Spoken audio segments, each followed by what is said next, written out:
अब micro finance क्या होता है, इसको हम लोग समझेंगे। बहुत इंपॉर्टेंट टॉपिक है गाइस। आरबीआई ने रिलीज करी है एक नई माइक्रो फाइनेंस लेंडिंग नॉर्म्स को। मतलब माइक्रो फाइनेंस जो होते हैं, ये लोन देने के जो रूल्स रेगुलेशंस, जो नियम होते हैं, वो एक नए नियम जो है वो शुरू किए हैं।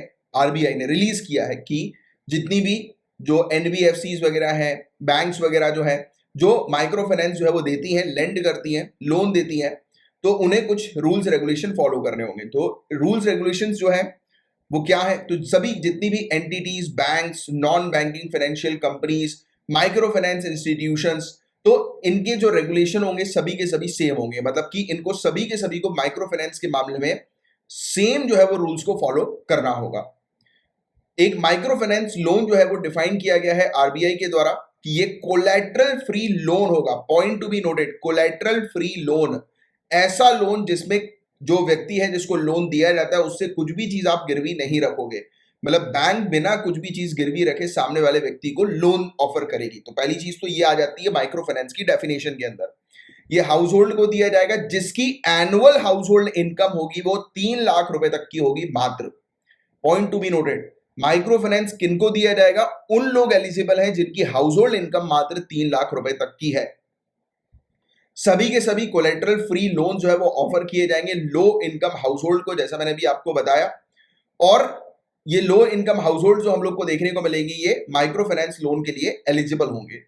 फाइनेंशियल एंटिटीज जो होंगी उन्हें एक बोर्ड अप्रूव्ड पॉलिसी जो है वो बनानी पड़ेगी, राइट, और प्रोवाइड कराना पड़ेगा फ्लेक्सिबिलिटी ऑफ रीपेमेंट को माइक्रो फाइनेंस लोन के ऊपर बोरोवर्स की रिक्वायरमेंट के अकॉर्डिंग। जिसमें फॉर एग्जांपल, इसको सिंपल शब्दों में अगर समझे तो एक व्यक्ति है जिसने लोन लिया बैंक से, माइक्रो फाइनेंस लोन जो है वो लिया, राइट।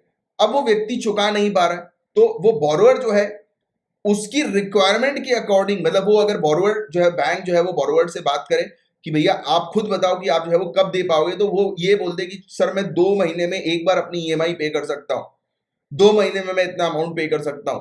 तो ये जो बोर्ड अप्रूव्ड पॉलिसी जो होगी, ये फ्लेक्सिबिलिटी प्रोवाइड कराएगी रीपेमेंट के लिए। मतलब इसका काम होगा, हर एक बैंक के अंदर ये बोर्ड होना चाहिए जो काम करेगी कि जो भी बोरोवर है अगर वो रीपे नहीं कर पा रहा है तो उसी की रिक्वायरमेंट के अकॉर्डिंग वो ही खुद डिसाइड करे बोरोवर की वो कैसे रीपे करेगा, और उसको फिर ये बोर्ड जो है वो अप्रूव करे और फिर इस हिसाब से रीपेमेंट हो। मतलब किसी के ऊपर स्ट्रेस नहीं डालना है रीपेमेंट के लिए, राइट, माइक्रो फाइनेंस के मामले में। तो ये माइक्रो फाइनेंस की बात करें, ये चीज ध्यान रखना, सभी लोन्स की बात नहीं हो रही, माइक्रो फाइनेंस की बात हो रही है। तो माइक्रो फाइनेंस जो है वो है क्या, तो ये एक प्रकार का फॉर्म है फाइनेंशियल सर्विस का। इसके तहत स्मॉल लोन्स, छोटे ऋण जो है वो प्रोवाइड किए जाते हैं और दूसरे फाइनेंशियल सर्विस जो है गरीब लोगों को या लो इनकम हाउस होल्ड को प्रोवाइड की जाती है। तो ये पॉइंट ध्यान में रखिएगा। माइक्रो फाइनेंस इंस्टीट्यूशन जो है वो फाइनेंशियल कंपनीज हैं जो कि स्मॉल लोन प्रोवाइड कराती हैं लोगों को, राइट। तो ये पॉइंट ध्यान में रखिएगा। और जो डेफिनेशन हम लोग को स्मॉल लोन्स की देखने को मिलती है वो वेरी करती है अलग अलग कंट्री में, और इंडिया के अंदर सभी लोन जिसकी वैल्यू 1 लाख रुपए से कम की है उसे माइक्रो लोन बोलते हैं। यही चीज याद रखनी है, ये फैक्ट है याद रखने वाला। और माइक्रो क्रेडिट की बात करें गाइस, तो माइक्रो क्रेडिट डिलीवर होता है काफी सारे इंस्टीट्यूशनल चैनल्स के माध्यम से, जैसे कि शेड्यूल्ड कमर्शियल बैंक्स जिसके अंदर स्मॉल फाइनेंस बैंक आ जाता है, रीजनल रूरल बैंक्स आ जाते हैं, फिर कोऑपरेटिव बैंक्स हो गया, एनबीएफसी हो गया, नॉन बैंकिंग फाइनेंशियल कंपनीज हो गया, माइक्रो फाइनेंस इंस्टीट्यूशंस हो गए जो कि रजिस्टर्ड होते हैं एज एनबीएफसी के तौर पर, राइट, एज वेल एज दूसरे फॉर्म्स में जो हम लोग को देखने को मिलते हैं। तो इन सब चीजों के माध्यम से, इन सब इंस्टीट्यूशंस के माध्यम से माइक्रो क्रेडिट या माइक्रो लोन या माइक्रो फाइनेंस है वो ऑफर किया जाता है।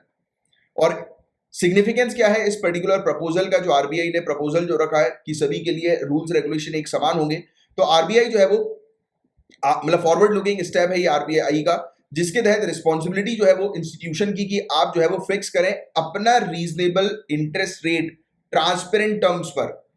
पहली बात तो आप खुद ब खुद अपना रेट जो है इंटरेस्ट रेट फिक्स करें, वो भी ट्रांसपेरेंट टर्म्स पर। मतलब कि किसी प्रकार से बोरोवर को के ऊपर जो है वो बर्डन नहीं आना चाहिए, किसी प्रकार से हिडन पॉलिसी ऐसी नहीं होनी चाहिए जिससे कि बर्डन बोरोवर के ऊपर आए, और सभी चीज जो है वो ट्रांसपेरेंट हो, राइट। तो ये पूरी की पूरी मतलब जो चीज दे दी है, पूरा का पूरा आप कह सकते हैं ऑटोनॉमी दे दी है बैंकों को माइक्रो फाइनेंस की फंडिंग के लिए या लोन देने के लिए, राइट। फिर ग्रोथ हम लोग को माइक्रो फाइनेंसिंग की किस प्रकार से इंडिया के अंदर देखने को मिल रही है, तो 1990s में माइक्रो क्रेडिट जो है वो दिए जा रहे थे शेड्यूल्ड कमर्शियल बैंक्स के द्वारा, ईदर डायरेक्टली या फिर नॉन गवर्नमेंटल ऑर्गेनाइजेशन के through women self help group को। बट उसके अंदर रेगुलेशन की कमी थी, मतलब उसको मॉनिटर करने की कमी थी, और उसके अंदर हाई रिटर्न्स का स्कोप भी बहुत ज्यादा हम लोग को देखने को मिल रहा था। मतलब कि बहुत सारे लोग जो थे, क्योंकि ऑब्वियसली बात है हमारी कंट्री के अंदर जो लो इनकम ग्रुप जो है वो बहुत ज्यादा मात्रा में, राइट, बहुत सारे लोग जो है वो लो इनकम ग्रुप से बिलोंग करते हैं। इस फैक्ट को समझिएगा कि पुअर पीपल जो है वो बहुत ज्यादा हमारी कंट्री के अंदर हमें देखने को मिल रहा है। रूरल एरियाज में, गांव क्षेत्र में रहने वाली जो आबादी है वो बहुत ज्यादा हमारी कंट्री के अंदर हमें देखने को मिल रही है। अब उन्हें रिक्वायरमेंट है किसकी?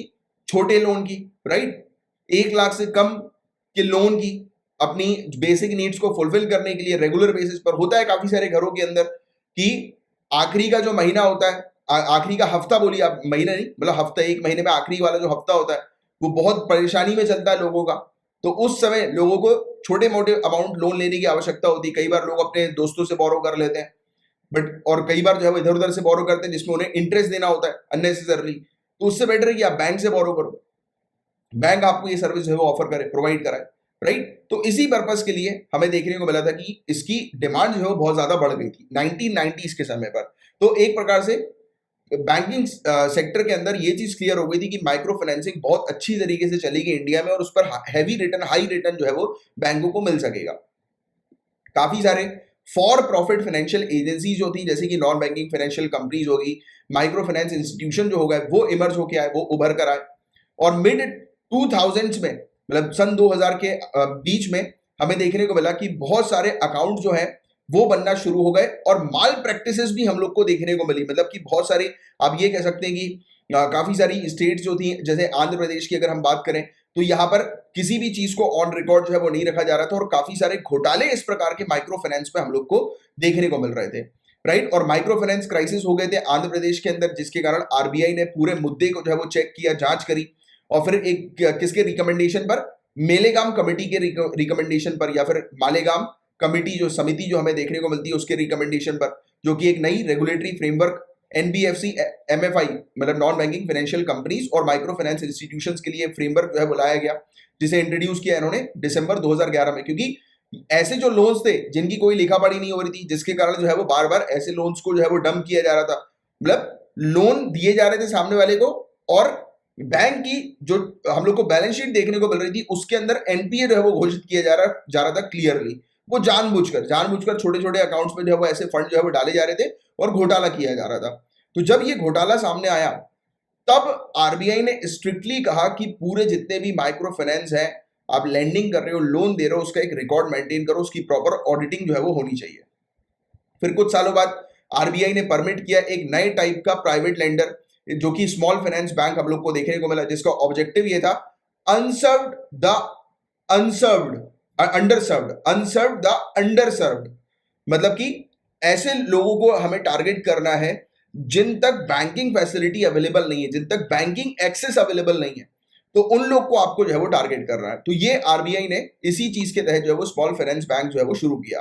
और आज की डेट में आरबीआई का कंसल्टेटिव डॉक्यूमेंट की अगर हम बात करें, या डॉक्यूमेंट नोट की अगर हम लोग बात करें, तो उसके अंदर 31% माइक्रो फाइनेंस जो है ये प्रोवाइड किए जाते हैं एनबीएफसी एमएफआईज के माध्यम से, और 19% स्मॉल फाइनेंस बैंक्स और 9% एनबीएफसीज के माध्यम से किए जाते हैं। यानी कि भारी मात्रा में स्मॉल फाइनेंस बैंक जो हम लोग को देखने को मिल रहे हैं, तो उनको, उनके थ्रू जो है वो बहुत ज्यादा माइक्रो फाइनेंस, माइक्रो लोन्स या माइक्रो क्रेडिट जो है वो ऑफर किए जाते हैं।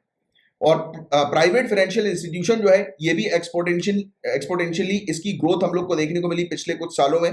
इनको हाई प्रॉफिट मिलना शुरू हो गया, और करंट शेयर जो है पब्लिक सेक्टर बैंक का माइक्रो फाइनेंस में, तो ये धीरे धीरे करके गिरता जा रहा है, और प्राइवेट जो सेक्टर जो है वो माइक्रो फाइनेंस लोन के माध्यम से आगे जो है वो बढ़ता हुआ नजर आ रहा है, राइट। क्योंकि इसमें ग्रोथ हम लोग को देखने को मिल रही है, क्योंकि ज्यादा पॉपुलेशन को जो है वो आप सर्व कर रहे हो, ज्यादा पॉपुलेशन को आप टारगेट कर रहे हो, मासेस को आप टारगेट कर रहे हो, राइट। भले ही वो छोटा लोन आप प्रोवाइड करा रहे हो, बट टारगेट तो हो रहे हैं नंबर्स ऑफ पीपल, मैक्सिमम लोगों को आप टारगेट कर रहे हो। तो this is the concept behind it, कि इसलिए इस पे प्रॉफिट हम लोग को देखने को मिल रहा है, बट अकाउंटेबल बनाना है, प्रॉपर इसकी ऑडिटिंग होनी चाहिए, इसलिए आरबीआई रूल्स रेगुलेशन जो है वो लेकर आई। तो माइक्रो फाइनेंस, मैं उम्मीद करता हूं कि ये क्या है, इससे रिलेटेड आपको पूरी प्रॉपर तरीके से जानकारी हो गई होगी, और यही एक टॉपिक है माइक्रो फाइनेंस का, इससे बाहर का आपसे और कुछ नहीं पूछा जाएगा, राइट।